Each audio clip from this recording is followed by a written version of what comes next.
You know that one relative who seems like the nicest person alive. Always polite, always smiling, even does you a favor, but the second you try to actually thank them or get close, they turn into a master of excuses and ghosting? My cousin Danny took this to a whole new level. After he gave my grieving mom $300 following my dad's death, I invited him over for a simple thank you dinner. What followed was 6 straight weeks of yes, maybe, last-minute cancellations, and straight-up lies that left me furious and exhausted. If you have family members who make the simplest things feel confusing and mentally draining, you need to watch this till the end. I'm breaking down exactly what happened, the surprising reason behind his behavior, and the hidden operating system that explains why some relatives drive us crazy.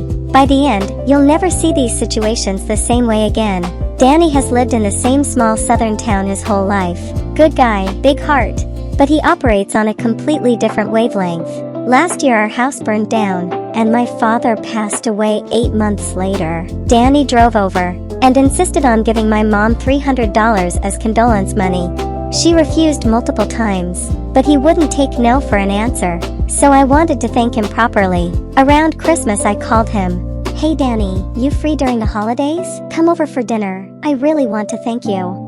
I'm pretty tied up right now. Can we do it later? A few weeks later, we had a serious family legal issue with my dad's house. I reached out to Danny again for advice, because he'd been through lawsuits before, and I invited him once more. I'm really busy this month, maybe next month.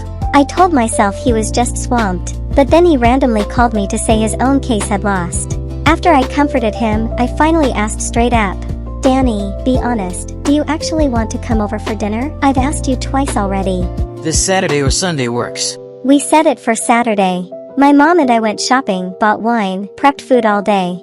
Friday night, he calls. Something came up, can we switch to Sunday? Fine, Sunday. Then Saturday night another call. I'm slammed. How about I just swing by for a quick chat? No dinner needed. Danny, do you actually want to come or not? Let's just cancel and plan something later. I was boiling. It felt like he had been lying the entire time while sounding perfectly nice. Here's what really got me. Danny isn't a bad person. He's not malicious. So why did he do this? After thinking about it for days, I finally understood, and the answer shocked me. Danny grew up in a classic tight-knit rural southern community. The kind of small town where everybody knows everybody's business, and he can't escape his reputation. In that world, his neighbors help him bring in the harvest. Family helps during hard times, and the community takes care of him when he's sick. There are no big banks, no contracts with strangers. Relationships are the safety net.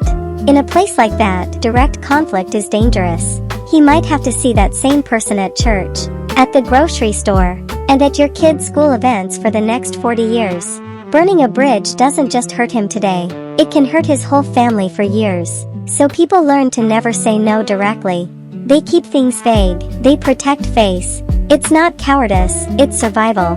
Reputation is their real credit score, their insurance policy, and their children's future all rolled into one. That system made perfect sense 50 years ago in a closed agricultural town. But Danny is still running that old software even though the world has changed. Meanwhile, in bigger cities or more mobile lives, we can walk away from bad relationships. We have lawyers, contracts, and services. Being direct and honest actually becomes more efficient. That's why the same behavior that feels polite and safe to Danny feels disrespectful and exhausting to me. Danny isn't fake. He's not trying to hurt anyone. He's simply operating on an old operating system that worked brilliantly in his original environment. The real clash isn't about right or wrong. It's about two completely different definitions of respect. For him, respect means never making things awkward or damaging the surface of the relationship. For me, respect means being honest and direct, even if it's uncomfortable. Neither of us is evil. We're just invisible to each other's logic. Now, when someone keeps saying yes but never follows through, I no longer instantly call them fake. I first ask myself, what world were they built for? Understanding this doesn't mean I excuse the behavior. It means I can make calmer, clearer decisions about which relationships deserve my limited time and energy.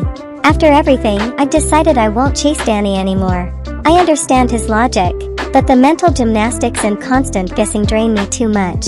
I'll keep things polite on the surface because we're still family, but I'm choosing peaceful distance. Sometimes that's the healthiest move, even with relatives who live in the same country. If you've ever dealt with this kind of family dynamic, drop a comment and tell me your story.